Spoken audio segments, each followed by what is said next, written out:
A gestão eficaz do pós-venda é crucial para o sucesso de qualquer negócio de e-commerce. É a etapa em que a relação com o cliente se fortalece, gerando fidelidade e oportunidade de venda recorrente. Mas será que existe um modelo ideal de pós-venda?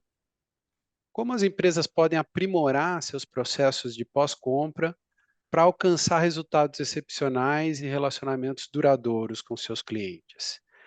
Fique conosco, estamos de volta para mais um Debate no Café. Eu sou o Thiago Pierosi. E eu sou o Márcio Oliveira e hoje a gente está recebendo aqui a Daniele Santos. Vamos falar aí sobre pós-venda, entender um pouquinho o que significa isso e esse cenário para as empresas hoje. E a gente vai agora ouvir a nossa vinheta, mas enquanto isso, você aproveita aí, enquanto a vinheta está rolando, para curtir o Debate no Café, para ativar o sininho, para compartilhar os nossos conteúdos, tá bom? Tomamos um café?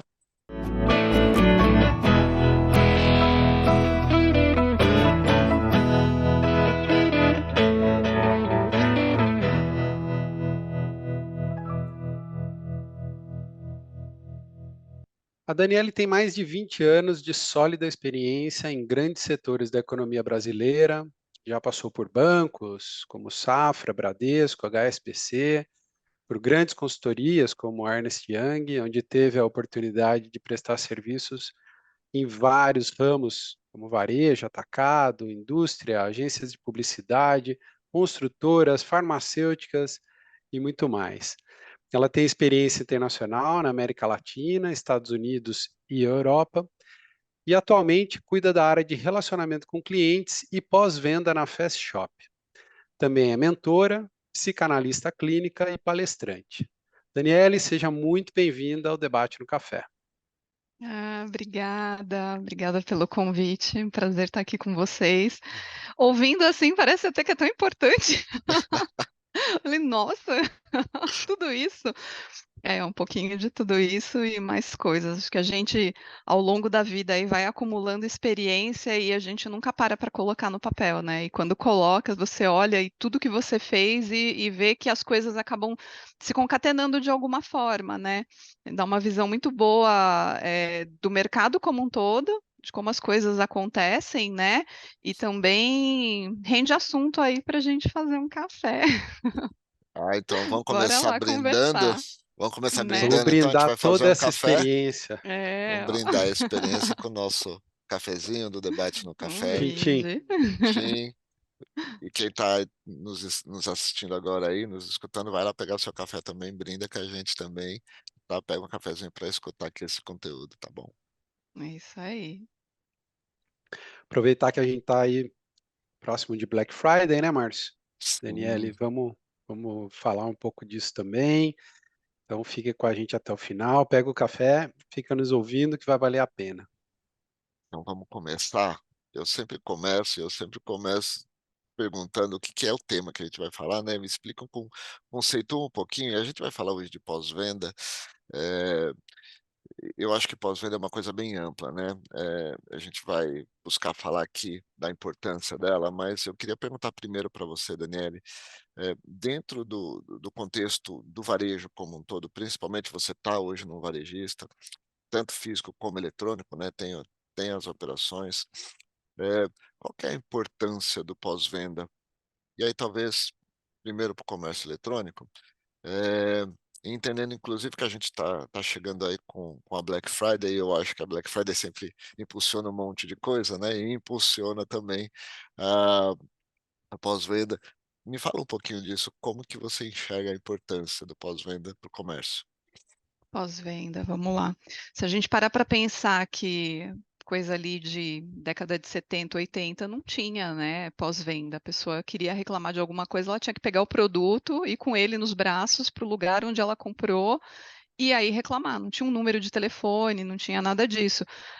O pós-venda é algo muito recente e ele ainda está amadurecendo. É falar, recente quando? 20, 30 anos? É novo, né? Se você pensar em tecnologias, atendimento e tudo, são coisas novas.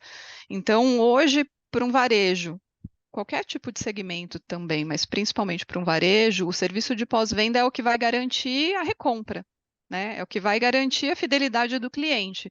Porque comprar a gente pode comprar em qualquer lugar.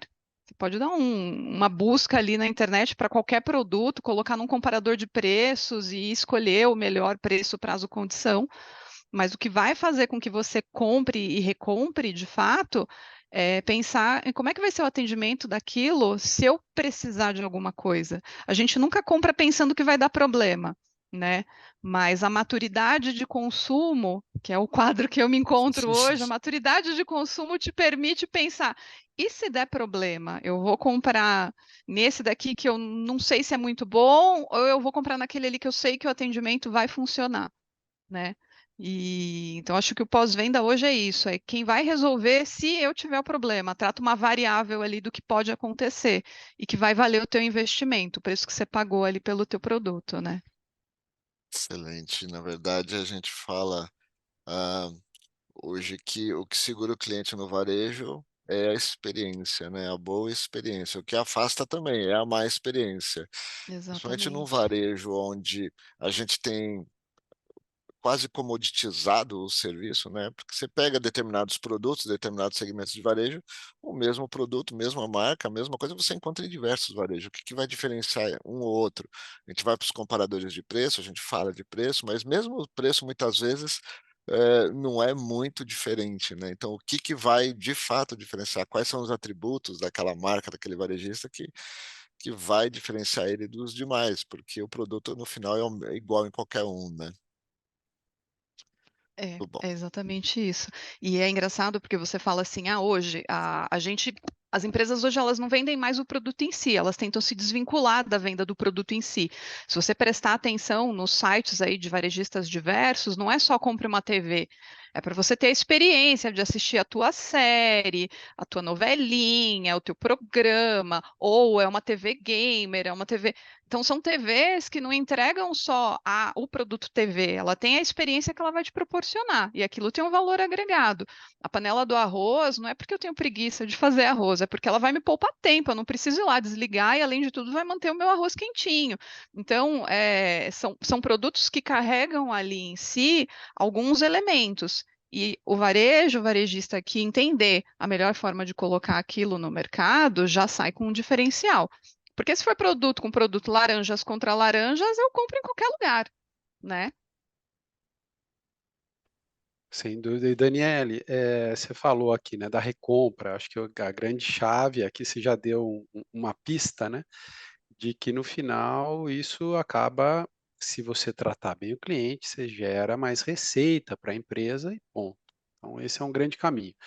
É, minha questão vai no sentido de como desenhar essa estratégia, né? Quais são os desafios para as empresas de e-commerce, como a Fast Shop, né? Na hora que você desenha ou pensa uma área de pós-venda, onde colocar, para quem ela reporta, né? Essas pessoas, esses colaboradores, estão mais num call center, estão mais numa área de marketing, estão em qual área, né? Se puder falar de uma forma bem ampla, eu tenho minha opinião. Eu imagino que ela deveria estar de um lado e não de outro. Deveria ser muito Uhum, mais estratégico do que operacional, mas queria ouvir você como especialista aqui. sim. Hoje, e aí eu posso falar de mim, de onde eu passei também, né? Geralmente a área de pós-venda ela estava muito atrelada, ela está muito atrelada à diretoria responsável por qualidade, por experiência do cliente, não é mais uma área de call center.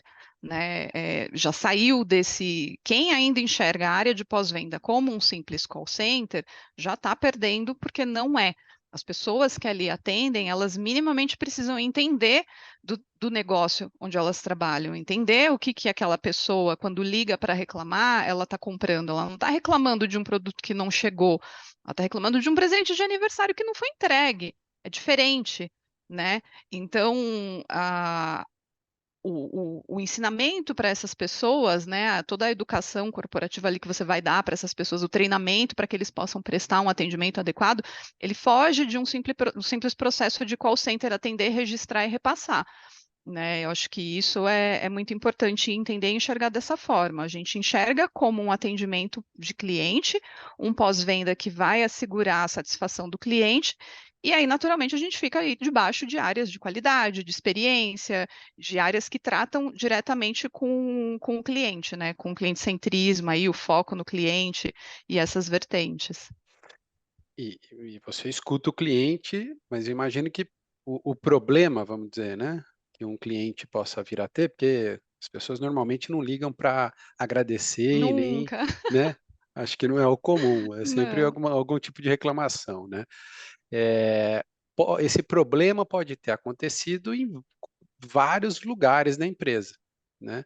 Qual é a relação e como normalmente essa área que cuida da qualidade, da relação com o cliente, como ela conversa internamente? Como ela faz, né, ou como Uhum, vocês trabalham, para poder ter uma agilidade para responder para o cliente, que imagino que esse seja um dos, critérios mais importantes, né, e como melhorar isso, uhum. retroalimentar para que isso não volte a acontecer.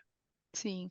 É, a gente sempre observa aquela eu falo que são as 3 vertentes máximas ali, né, pessoa, processo, sistema. Então, se um cliente entra em contato, o saque ele é a área que vai ter é o termômetro do problema. Então, pensando num e-commerce, se você tem um problema que teu site saiu do ar, ou que um produto está com preço errado, ou que o frete não está aplicando para alguma região, enfim, problemas que podem acontecer em qualquer compra online, o cliente vai identificar aquele problema e ele vai ligar ou chamar num chat, num WhatsApp, em algum meio ali, em algum canal de entrada, e vai reportar. Um cliente reportando, ok, algo pontual, 2, 3, 10, e aí a gestão desse time é que vai dizer, opa, eu tenho 10 chamados em menos de X, meia hora, de um mesmo problema. Então, peraí, vamos olhar, será que caiu alguma coisa no site? Será que tem algum problema específico nessa vertente? E aí a gente tem, né, como saque, eu tenho acesso a todas as áreas, contato com todas as pessoas, para perguntar, reportar. Entrou alguma campanha especial que o volume de chamado está muito grande, todo mundo perguntando sobre desconto, vocês estão gerando algum voucher, algum prêmio, alguma coisa muito pontual? Então a gente funciona como termômetro, avalia tudo que está entrando, e aí, à medida que isso vai entrando, óbvio, a gente faz abertura de protocolo, avalia se é algo que eu vou resolver de imediato, né, em primeiro chamado, ou é algo que eu vou repassar para um time de analistas, e aí se isso é algo que precisa de um plano de ação da área, ou se é algo que só que precisa de uma celeridade maior do meu time. Então aí vão caindo em filtros, né, e a gente vai avaliando item a item, tema a tema, e claro, aquilo que requer uma melhoria de processo, volta lá com as áreas de negócio, ou com a área que está responsável, para fazer essa melhoria de processo. Eu sempre falo, o pilar pessoa é o mais fácil de mexer, que é ou treinar, ou contratar a pessoa adequada, né, reciclar, enfim. Processo também é simples, não mexe tanto no bolso, porque é só remodelar, estava de um jeito, vamos remodelar, vamos ajustar, corta essa perninha, faz aquela outra coisa. Agora, sistema geralmente é algo mais complexo, porque aí requer investimento e não é um investimento de bate-pronto, não é algo imediato, é algo que requer planejamento. Então, essa é a vertente que a gente evita sempre e ao máximo mexer, porque é a mais complexa e a mais demorada, né? Agora, o Daniele, quando a gente fala, a gente começou a falar um pouquinho de processo, ferramentas, pessoas, aí a gente começa a falar de um cenário de varejo, no caso de vocês e outros players aí. A gente fala de volumetria, né, de grande base de clientes, volume de compras, volume de atendimento, hã, aonde entra o pilar tecnologia, o quanto que ele deve ser implementado, e vem se falando muito mercado de automações, de atendimentos, inteligência artificial, tudo mais. Então, pensando em pós-venda, até onde a tecnologia precisa entrar para, de fato, auxiliar, otimizar esse grande volume de atendimento, grande volume de demanda, de análises, e até onde a gente também tem que pensar na personalização, e quando fala de personalização, do atendimento, não só a personalização que a tecnologia permite, mas a personalização da pessoa mesmo, de atender, de Uhum, ter aquela escuta, de entender quando é uhum, um problema, entender o problema do cliente, dar um andamento. Como que você vê o equilíbrio disso uhum. e as tendências, até para onde, de repente, coisas que vocês estão usando ou caminhando para isso, ou tendência que Uhum. você vai enxergar para o mercado? Eu acho que a tendência, e muitos varejistas já adotaram, inclusive, é o máximo de digitalização, né? São os autosserviços, os autoatendimentos. Quanto mais o cliente conseguir se resolver apertando botões ali ou com cliques, sem ter que falar com alguém, melhor. Só que esse, e aí é o grande desafio, esse processo de se autoatender tem que ser um processo que funcione, que tenha prazo, que o prazo seja respeitado. Porque era muito comum, principalmente quando eu era de banco, e aí, vamos falar de banco, mas mantendo banco de varejo. Quando eu era banco, era muito comum a gente colocar um autosserviço que para o cliente parecia que era automatizado, mas por trás era uma pessoinha que pegava aquela demanda, pegava aquele papel, pegava aquilo, buscava, tirava cópia. Então, assim, tá digital só na interface, mas o dia a dia não tá tão rápido assim. Porque quando o cliente vê algo digitalizado, ele espera que seja mais dinâmico e mais rápido. Ele espera que quando ele clique ali no botão de cancelar, imediatamente o dinheiro dele vai se tornar para a conta dele e ele vai estar resolvido. Ah, eu desisti, me arrependi. Que é comum, né? As compras, principalmente em compras nesse período de Black Friday, é comum comprar e depois, ai, não, me arrependi, vou cancelar. Então, não é assim que funciona, né? Tem um processo burocrático por trás que faz com que isso não fique tão automático. E aí é onde entra a reclamação do cliente. Ele faz tudo de forma digital, espera uma resposta mais rápida e ela não acontece. E aí ele não quer voltar para o atendimento digital, ele quer falar com alguém, alguém que vá resolver. Então, o equilíbrio é identificar o que você pode digitalizar, que você tem maturidade para resolver para deixar o seu cliente satisfeito com aquele prazo, com aquela solução, e o que você só vai criar um gargalo no meio do caminho que vai deixar ele mais irritado. Porque é esse o ponto. Eu vou automatizar processos e coisas ali, funções para que ele se autorresolva. Eu vou resolver de fato, ou ele vai ter que me ligar porque vai demorar, ele vai ter a sensação de que foi esquecido e de que ninguém está vendo nada. É fazer essa escolha e essa análise, né? Eu navego muito em vários sites, varejos e afins, para ver como é que isso está evoluindo hoje. Eu tenho casos aí de varejos que eu naveguei que são totalmente online, que você liga, a URA dele entra em looping, que eu não consigo falar com o humano, e o chat também vai ali para o looping sem o humano. Ou ele te deriva para a URA, que a URA fica Então você fica assim, rodando e não chega em lugar algum. É péssimo. É péssimo. É e-mail mal criado, é reclame aqui, sabe? Aquelas coisas que você fala, não vai funcionar. Eu preciso de uma resposta agora. Então, eu acho que a grande sacada é tenha um digital, garanta que esse digital funcione, mas se ele não funcionar, tenha uma linha que a pessoa vai conseguir ser atendida no momento que ela ligar. E alguém vai pegar na mão dela e vai falar: fica tranquilo, eu estou aqui, eu vou resolver o seu problema, pode deixar. Acho que esse é o equilíbrio. E aí as empresas têm que testar com base nas volumetrias de cada um aí, nas grandes demandas, né? Fazer a lição de casa direito, que eu acho que é onde falha, né? A lição de casa ela não é feita da forma correta. Na verdade, eu acho que a lição de casa, ela não é feita, né? Nem da forma como ela, muitas vezes ela não é feita, porque É, muitas vezes o foco não é, a gente falou no começo de centrada no cliente, né? E na verdade a experiência do cliente não está no centro disso, o cliente não está no centro disso. Muitas vezes é o processo, é a própria empresa.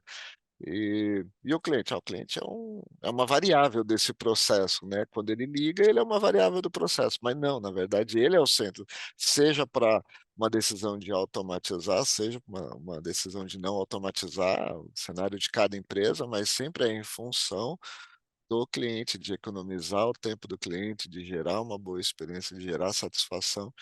E não de torcer para que o cliente não liga. Poxa, ele está ligando, está atrapalhando, ele está entrando aqui, o cliente que atrapalha, que fica entrando aqui no canal é, nosso. Então, muitas vezes é isso, né? É tirar o foco, não é para a empresa, não é para economizar. Isso tudo pode até acontecer, mas não tem que ser sim. o principal. O principal é a experiência do cliente, né? E Daniele, você falou aqui uma palavra não, né? Você citou um site que me fez pensar uma pergunta para você, que é Hum. o que se leva em conta quando você está numa área de pós-venda? Quais são as métricas, os KPIs que devem ser medidos? Né? Você falou aqui do Reclame Aqui. E aí eu fiquei pensando, né? Se está no radar da Daniele o Reclame Aqui, provavelmente isso é um indicador. Hoje a gente sabe, né? A gente tem muito acesso, tem muita informação disponível. Então, você quer ler um review daquela loja, daquele produto, você vai ler. A loja faz né, ali né, um separado também com Uhum. alguns reviews, mas você pode procurar. Você vai achar no YouTube, você vai achar em vários lugares, né? E o Reclame Aqui, a gente sabe que é um desses lugares que as pessoas tendem a ir antes de fazer uma compra. Então, eu queria Sim. entender um pouco as métricas do lado da empresa, o que se mede para dizer estou fazendo um bom atendimento e se isso de fato do lado do cliente também faz sentido, né? Porque às vezes você pode medir uma métrica que é muito fácil de Uhum. medir, mas para o cliente não considera, né? Para ele não significa Uhum. nada. Não significa nada. Normalmente a gente observa tudo que eu posso resolver no primeiro chamado, que é o famoso First Call Resolution, né? O que que eu resolvo em FCR, que já é um indicador muito positivo de coisas que o cliente me liga ou me pede uma única vez e eu já faço. Depois a gente avalia quanto tempo ele levou para ser atendido, quanto tempo ele ficou em ligação, para ver se é algo que é muito crítico e que pode ter gerado muito atrito. Eu olho quanto tempo eu resolvo, né, demoro para solucionar aquilo. Então, você me pediu para cancelar alguma coisa. Em quantos dias eu vou cancelar e te devolver esse dinheiro?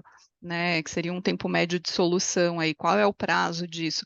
Porque eu acho que todos esses elementos combinados, eles vão te dar um indicador máximo de eu estou atendendo, demorando muito, resolvendo, sim ou não. E lógico, você vai combinando isso por tipos, categorias de chamados. Então é uma troca, é um cancelamento, é uma devolução, o que é, né? E é um produto uma peça que veio faltando, e para cada categoria você vai olhando e fazendo essas análises. Mas tem assim infinitos indicadores que a gente olha, eu avalio muito também. A gente tem as escutas de qualidade para avaliar se eu atendi, eu fiz tudo certinho, mas eu usei o tom de voz certo, né? Eu fui empática o suficiente para aquele problema, eu entendi de fato aquela questão que o cliente trouxe ou não. O Reclame Aqui, como você colocou, ele é algo que a gente usa, acho que todo mundo usa. Eu não compro numa loja nova sem olhar qual é a reputação da loja no RA. E aí é importante frisar, porque eu já vi pessoas confundindo, principalmente quando caiu ali a questão das empresas de viagens, né? Que começou, mas no Reclame Aqui ela era ótima. É porque o Reclame Aqui é reputação, não é solidez, né? Ele só vai dizer se você trata a reclamação em tempo ou não, mas se a empresa é sólida ou não é sólida, não é ele que vai te dizer. Sim, Porque o fato dela estar vendendo não quer dizer que ela está tendo lucro, né? Então, ela vende, atende, entrega, resolve, troca, ok, mas isso não significa que ela está indo bem financeiramente ou não. Então, as pessoas confundem isso, e eu acho que o RA ele ajuda, né, a ver. Eu dificilmente comprei em lojas novas que o Reclame Aqui me traiu, por assim dizer. Resolve rápido, é rápido, né? Eu comprava se eu tinha, eventualmente tive problemas, mas realmente foi rápido de resolver, foi algo bem tratável. E aí você fala, mas por que que cai lá se vocês têm um pós-vendas? Porque as pessoas são pessoas, né? Então ela me liga porque ela quer cancelar algo que ela comprou na loja, ela testou, ela viu e aí ela fala que não gostou da cor. Você viu o produto? Como que você não gostou da cor? Você estava lá, você testou, você escolheu, e aí é óbvio que num pós-venda até tem CDC, enfim, você não tem troca. Tem coisas que você troca por deliberalidade. E aí, quando você fala de eletroeletrônico, as regras são diferentes. Quando você fala de uma blusa, de uma calça, a tributação, tudo isso muda, né? E quando você vai falar de produtos que são maiores, aí uma geladeira, eu comprei, não coube. Você não mediu, você não fez nada. Então, assim, pessoas são pessoas. Aí ela não fez nada disso, ela reclama, ela tem uma recusa. E aí ela vai para um Reclame Aqui, porque ela quer resolver na marra, e se no Reclame Aqui não resolver, ela vai para um PROCON. E, eventualmente, as pessoas derivam para um PROCON para tentar ir alguma outra medida, né? E aí entra todas as questões de embasamento, do que foi feito, se foi uma venda acurada ali, uma venda correta, né? Quem vendeu, explicou, falou, certificou, pensando em venda física que não tem troca porque eu estou arrependido da cor, por exemplo, ou não gostei da cor, algo assim. Então tem essas vertentes, e aí tem as várias métricas que a gente usa para acompanhar isso tudo. Porque eu imagino o quão difícil, não é? fazer isso para milhões de vendas, né? A gente tá, né, se a gente for pegar aqui Fast Shop, a gente está falando de milhões de vendas. Muito mais fácil, né? Uma pessoa que tem uma loja pequena, um pequeno comércio, fazer essa coisa um a um, do que você conseguir fazer isso quando você está atuando nacionalmente, quando você tem um número gigante e você, como comentou, né, em alguns momentos você lança a mão da tecnologia para te ajudar, em outros não.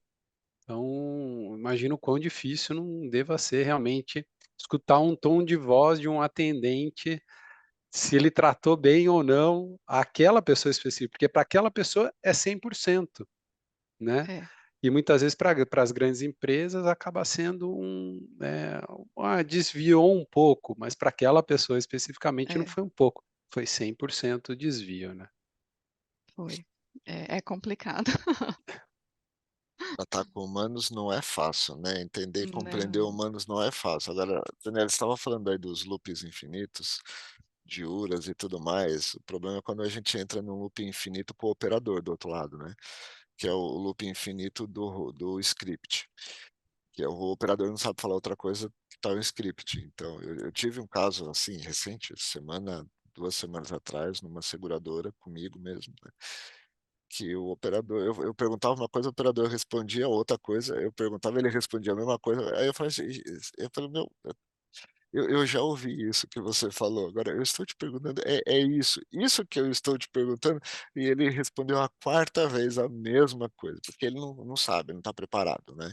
Ah, e muitas vezes lidar com a ansiedade do cliente, o cliente quando ele liga para resolver um problema, ele tá com um problema.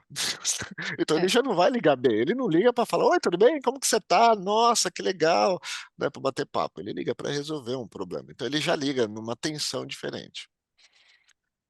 Como que você enxerga essa arte de lidar arte de com lidar. com o Arte de cliente, lidar sem com apertar o botão. com os feedbacks É, negativos de cliente nesses a gente e muitas vezes com tem, essas assim, amarrações, né, de é, script, e do que eu consigo é, fazer, né. eu vou te dizer que a gente não tem script amarrado, né? A gente tende a trabalhar com as pessoas dando repertório para elas, né? De coisas assim. Então, não é que ela vai ter 10 frases que ela pode dizer para uma mesma situação, mas a gente tenta sempre, acho que o nosso diferencial é um treinamento muito bem feito, muito bem detalhado, muito precioso, no sentido de dar repertório para as pessoas, de fazer com que elas entendam o que elas fazem de verdade, de ponta a ponta, e de também fazer com que elas entendam o que que acontece se ela não resolve aquilo, ou se ela abre aquilo de uma forma indevida, ou se ela não sequencia como deveria sequenciar.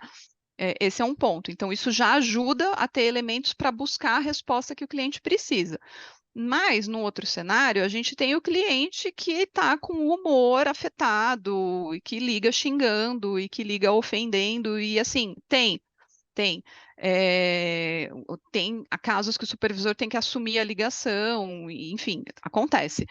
Nesses casos, a gente também tenta dar repertórios para eles, no sentido de eu entendo que você está frustrado, eu sinto muito que isso aconteceu, mas eu preciso conseguir me concentrar para capturar a sua demanda da forma correta. E com tanto xingamento, tanta ofensa, fica muito difícil, porque eu também vou ficar desconcertada, eu Claro, também vou perder a minha estribeira e não vou conseguir trabalhar.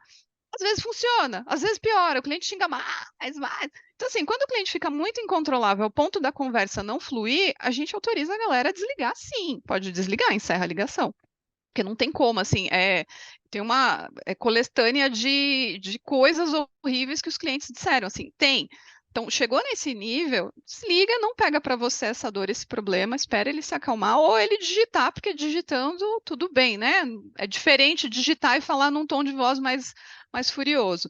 Mas a gente sempre tenta trabalhar muito essas questões de pegar ali casos muito críticos. Eu vou te dizer que a gente já teve cliente bloqueado, porque o cliente tinha condições, ele ia na loja, ele quebrava coisa na loja, ele olha, ligava, puto da vida, e ele não tinha razão. Mas, assim, tem cliente que a gente não quer com cliente, porque o cliente é terrível. São casos extremos, mas existe. tá? Quando a gente fala de ser humano, tem de tudo. E tem aqueles que são muito fofos, que têm problema, mas que depois, quando respondem pesquisa, eles falam: olha, eu não compro aí nunca mais por causa disso, disso, disso, mas o Márcio me tratou super bem, eu quero dar nota 10 para ele, pela atenção, ele fez de tudo para resolver, nananana, mas de vocês eu não compro mais. Enfim, mas ele reconheceu que o atendimento estava perfeito. E dá Quando- para fazer uma limonada desse limão Ah, aí, Daniele? Dessas assim, queixas que são, imagino que são ah, muitas, né? dá. Assim, eu sempre parto do princípio que se o cliente está reclamando, é porque ele está comprando, ele comprou, ele quer, né, que o problema dele seja resolvido. E assim, não tem coisa mais desagradável do que você ter um problema e ninguém conseguir resolver isso para você, e ninguém te falar quando é que isso vai ser solucionado, né? É angustiante, principalmente se você comprou algo que o valor é elevado. Sim. Falando de varejo, normalmente as coisas são caras, né?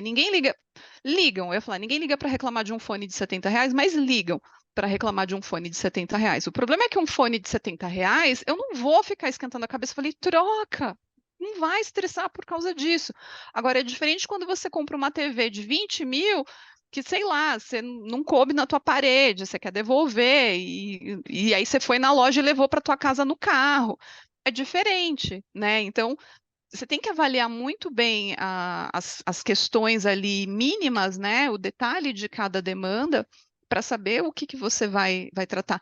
E aí, é sempre processo de melhoria, né? É olhar se determinados produtos não vale a pena só entregar e não deixar para retirar em loja, porque são produtos que têm mais chances aí, maiores chances de quebra. É avaliar, tipo, nos detalhes e criando processos melhores aí e aprendendo com essa reclamação, né? Agora, com a Black Friday, que eu falei no início, que amplifica tudo, existe alguma coisa diferente que é feita, alguma operação de guerra, ou algo que é feito especificamente para Black Friday que pode amplificar todos esses comportamentos bons e ruins que a gente está falando aqui? Como que lida com o pós-venda para Black Friday?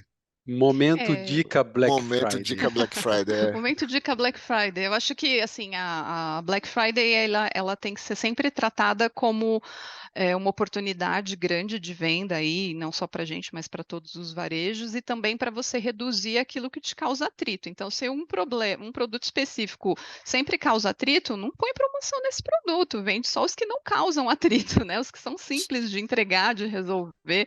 Acho que vai tudo no processo da venda, né? Não vai vender o complicado, vende o mais simples, vende aquele que não dá problema, ou que a troca ali, o cancelamento é menor. Mas um comportamento que sempre acontece na Black Friday, que eu comentei no comecinho, realmente é isso, é a compra por impulso.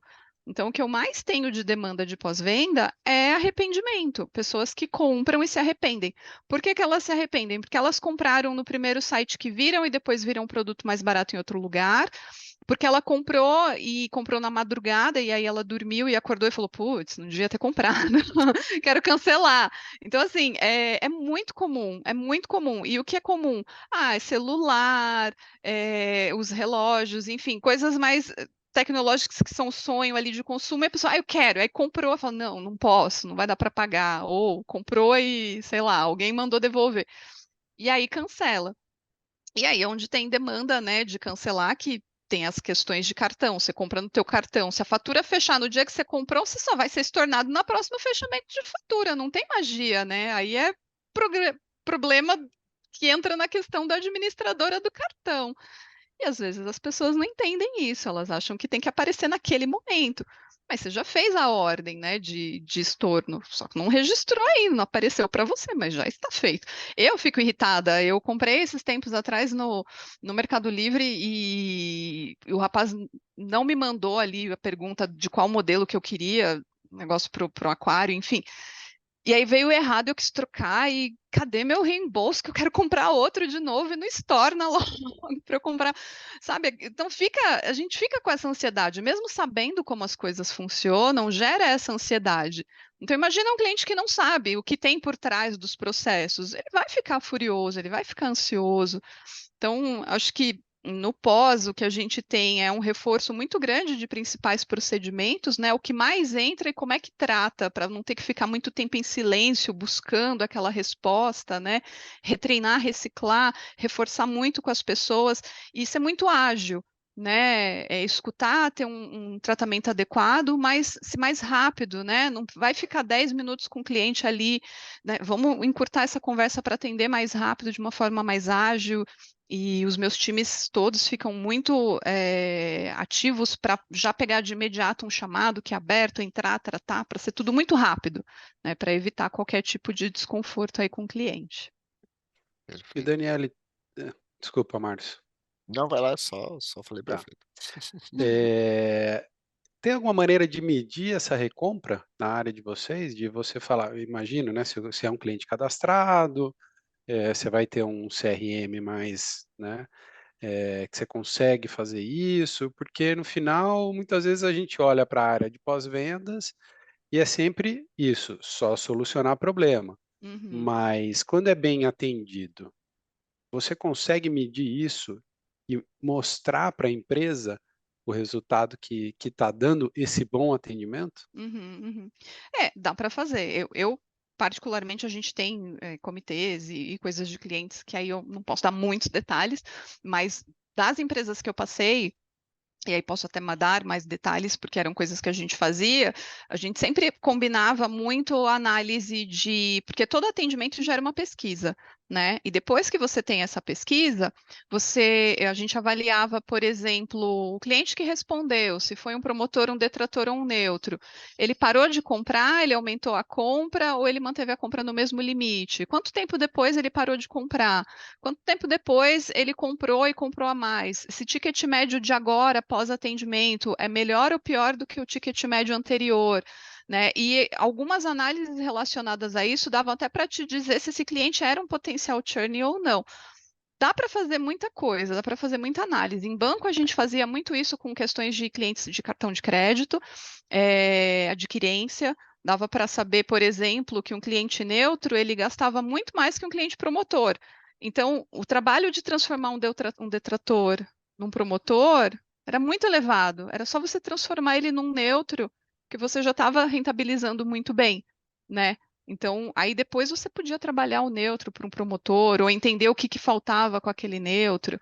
Outras coisas que aconteciam bastante eram clientes que a gente julgava que tinham perfis ruins, isso falando de segmento financeiro, clientes que tinham perfis ruins, mas que na verdade eles estavam comprados com outro banco, né? Porque ele não via valor ali no serviço que eu prestava, porque eu não dava atenção para ele, porque ele era um cliente ruim. Então, o outro banco pegava ele, dava atenção e ele botava o dinheirinho dele lá no outro banco e o nosso minguava, né? Você fala assim, então, olha esse cliente aqui, melhora, conversa com esse cara, o que eu posso fazer para você trazer mais investimento para cá? Né? E se você transformar isso para qualquer segmento de empresa, você consegue tirar uma análise muito boa dessas combinações numéricas aí de pesquisa, de comprei, parei de comprar, recomprei, ticket médio, isso tudo dá para você ter uma visão bem, bem boa, né, de ações e planos que você pode trabalhar. Posso fazer um jabá aqui? É. Só que é um jabá meu, tá? Desculpa. É que assim, É. é porque tem um artigo meu na Exame recente que eu falo exatamente sobre primeira compra e recompra e os índices, e um pouco discorro um pouquinho sobre conceitualmente como que as empresas estão olhando para isso, né? A gente fala muito disso aí, né? Do olhar, do guarda-chuva, do olhar do relacionamento com clientes como sendo um grande guarda-chuva de vendas e de pós-vendas, porque no final das contas, se o cliente não recompra, é porque talvez ele foi vendido errado, ele não deveria nem ser cliente muitas vezes, né? A Uhum. ansiedade pela primeira venda às vezes atrapalha a segunda venda. Mas é isso, é colocar esse olhar estratégico nos números, nos dados, no que a gente quer, porque tem riqueza. E muitas vezes Tem. a ansiedade e a pressa do dia a dia, dos números rápidos, não nos deixa olhar para isso, né? E tirar e tirar a riqueza daí. Por isso que eu acho que o Thiago falou no início que ele olha pós-venda mais como coisa estratégica, né. E de É, fato é, é, de fato tem que ser mais estratégia, não é só a operação acontece, mas é, dali nasce muita coisa que é rica para a empresa, que a empresa precisa olhar. é, é isso mesmo. E Daniele, de toda a tua experiência, que você já passou por tantos setores, tantas indústrias, né? O que você traz para a gente de conhecimento quando a gente olha para o pós-venda? Porque a gente sabe, imagino, vou comprar uma geladeira, é totalmente diferente de eu comprar uma viagem, totalmente Uhum. diferente de eu reclamar do meu cartão de crédito, né? Enfim, o que é comum e o que é tão divergente entre as indústrias e os setores quando a gente fala de pós-venda? Eu acho que o comum é tentar automatizar sem olhar muito a necessidade do cliente, né? Às vezes você automatiza uma coisa que não precisava automatizar, porque você não escutou o teu cliente. Então é comum você olhar só o lado de dentro e falar, vamos automatizar isso. Aí depois o cliente fala, mas não precisava, eu só queria clicar ali. Enfim, não entendeu. Ele e o diferente, aí entram as criticidades e as peculiaridades de cada negócio, né? Porque, por exemplo, quando a gente fala de segmento financeiro banco, você está falando de dinheiro, né? E dinheiro tem um significado diferente para cada pessoa. Uma coisa é alguém que aplicou esperando um rendimento, mas ele tem dinheiro na conta. Outra coisa é a pessoa que bloqueou ou teve algum problema e ela precisa acessar para pagar aquela conta e ela não consegue porque tá tudo tão digital que para falar com o humano você fica mais de uma hora pendurado no chat e não consegue falar com ninguém. Então, assim, eu tenho que pagar a conta, sabe? E enxergar essas realidades distintas. Por exemplo, você falou, uma geladeira. Às vezes acontece que a pessoa comprou uma geladeira que não vai passar na porta, mas ela não quer pagar o serviço de tirar a porta para poder passar a geladeira, né? Tirar as portas da geladeira, que é comum. Você compra aquelas duplas, então você tem que tirar as portas para entrar. Mas ela não quer. E aí ela quer que você coloque para dentro, sem tirar as portas. Então, assim, não existe magia, ela tem que entender o que vai. Então, entra cada peculiaridade que precisa ser tratada, né? Num cartão de crédito, a mesma coisa. Quantas vezes, e aí isso já aconteceu até comigo. Eu liguei para cancelar porque eu não queria pagar a anuidade. Então, dá para zerar a anuidade? Não, não dá. Então, vou cancelar. Não, senhora, vamos zerar a sua anuidade. Ótimo. E numa dessas vezes eu saí com o cartão canceladinho, triste, chorando, falando, e agora? Vou ter que fazer cartão em outro lugar, porque cancelaram o cartão. Fiquei sem. Então, assim, tem muita coisa de semelhanças e, e diferenças. Aliás, Eu estou tem falando. muito cliente espertinho, porque sai muito que quer dar jogar um verde para ver se colhe maduro ali. Tem. Tinha um caso, a gente tem serviço de instalação, né? E aí a instalação tem uma garantia. A Fast tem um serviço de instalação muito bom. Quando vocês comprarem com a gente, contratem a instalação, que é perfeita. E aí não faz tempo, a pessoa ligou e falou assim: então, instalou a TV aqui na minha parede, mas a TV caiu. E enquanto a menina falou, então um instante, né? Vou fazer ali a abertura. Enquanto a menina estava em linha fazendo a abertura, a mulher, Fulaninho, sai daí que você já pendurou e derrubou a televisão, vai quebrar agora, não sei o quê. A senhora? Ai, você ouviu, né?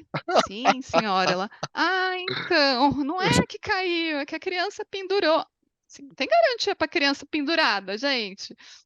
E aí, não tem o que fazer, né? Tá gravado. Sinto Muito muito, bom. né?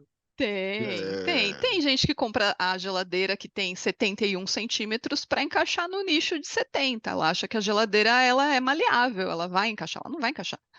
Não entra. 1 centímetro faz diferença para algo rígido, não vai entrar. Muito bom.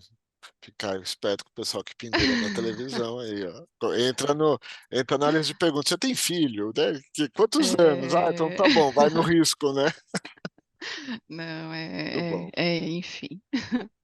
Eu estou escutando tudo isso e eu vou fazer um jabá também, mas agora do debate no café, porque eu lembrei que há 2 anos atrás a gente falou sobre Customer Experience e foi muito interessante. É um episódio bem legal que combina bastante com o que a gente está conversando hoje. Acho que vale a pena Sim, é quem quiser verdade. ouvir. Resgata lá o episódio número 2, que vai ali ter muita coisa e soma com o que a Daniele está falando para a gente. Muito bom. Quem vai fazer o papel de time keeper hoje? Eu ou você, ô Thiago? Eu faço por aqui. Daniele, nosso tempo está acabando, né, praticamente. Sim. Eu já agradeço, depois passo para você. O Márcio fecha aqui com né, tudo que ele quiser falar também. Muito obrigado pela tua disponibilidade, um bate-papo super legal. Aprendemos mais uma vez aqui muito sobre pós-venda.